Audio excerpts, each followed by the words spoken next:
जी स्वागत आपका। अब जब ये तय हो गया है कि जनवरी 22, 2024 को मंदिर में प्राण प्रतिष्ठा का कार्यक्रम होगा, ये कहा जा रहा है कि बीजेपी हिंदुत्व की धार को मजबूत करने के लिए उत्तर प्रदेश में ये अभियान चला रही है।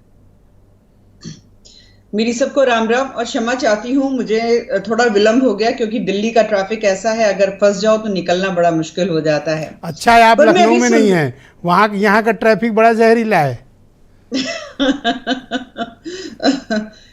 खैर मैं अभी मनीष जी को सुन रही थी, प्रवक्ता कांग्रेस पार्टी बहुत बड़ी बड़ी बातें कर रहे थे। हाँ, हम जो है धर्म का जो है इस्तेमाल सियासत के लिए नहीं करते। अरे साहब क्या बात करते हैं, आप ही का राजनीतिक दल है ना, सियासत के लिए धर्म के आधार पे इस देश को खंडित कर दिया, और आप कह रहे हैं कि धर्म के लिए हम सियासत नहीं करते हैं या सियासत के लिए हम धर्म नहीं करते हैं। आप जो है धर्म केवल और केवल सियासत के लिए इस्तेमाल करते हैं, ये सत्यता है। और सबसे बड़ा सत्य ये है कि भारत के टुकड़े अगर किसी ने किए हैं तो कांग्रेस पार्टी ने किए हैं, और स्वार्थ के लिए किए हैं और धर्म का इस्तेमाल के लिए किए हैं। अभी ये कह रहे हम तो भारतीयता को जीते हैं भाई। हाँ, भारतीयता को जीते हैं। तो जब से ये बात सामने आई है कि अब इंडिया की जगह भारत, एनसीईआरटी की किताबों में इसका जो नाम है बदलकर भारत जो है इस्तेमाल किया जाएगा इंडिया की जगह, क्यों इतनी परेशानी हो रही है? आपके नेता जो है अलग अलग ऊटपटांग बयान दिए चले जा रहे हैं।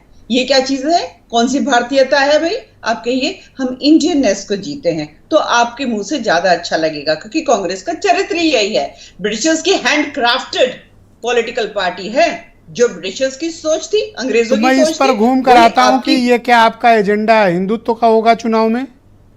नहीं, मैं उत्तर दे रही हूं उसका। मैं ये कहना चाहती हूँ कि भारतीय जनता पार्टी की बात करते हैं, अभी ये कह रहे हैं ना कि धर्म का इस्तेमाल, तो मैं ये कहूंगी धर्म का हम पालन करते हैं, आस्था का हम सम्मान करते हैं, और डंके की चोट पर कहते हैं कि हमने भगवान श्री राम की लड़ाई लड़ी, हम महादेव काशी, हम वहां पे ज्ञानवापी जो मंदिर है उसकी भी लड़ाई लड़ेंगे, हम मथुरा की भी लड़ाई लड़ेंगे। आपने भगवान राम की लड़ाई लड़ी, सम्मान करते हैं और डंके की चोट पे बोलते हैं। बीजेपी ने भगवान राम की लड़ाई लड़ी है। कॉन्स्टिट्यूशन और अनाप शनाप जो बातें करते हैं, कौन बोल सकता है भाई? एक सेकंड, समाजवादी पार्टी और ये कांग्रेस पार्टी थी ना, कार सेवकों के ऊपर जो गोलियां चलाई, सरयू नदी लाल कर दी, संविधान को बचाने के लिए समाजवादी पार्टी के मुखिया मुलायम सिंह यादव जी यही बयान दिया था ना। उन्होंने कहा था फिर गोली चल पाऊंगा अगर संविधान को बचाना हुआ। कार सेवकों को मार के काट कर आप संविधान को बचा रहे हैं केवल इसलिए क्योंकि वो अपनी आस्था के लिए लड़ाई लड़ रहे थे। किसने मारा और काटा था कार सेवकों को? किसकी सरकार थी? अनिला जी, किसकी गवर्नमेंट थी जो मारा काटा गया कार सेवकों को? पूछिए नहीं, समाजवादी पार्टी के दीपक रंजन जी बैठे हुए हैं। आप बताइए, नाम लीजिए, किसके, कौन मुख्यमंत्री थे? मुलायम सिंह यादव जी। पद्म विभूषण किसको दिया है अभी पिछले वर्ष?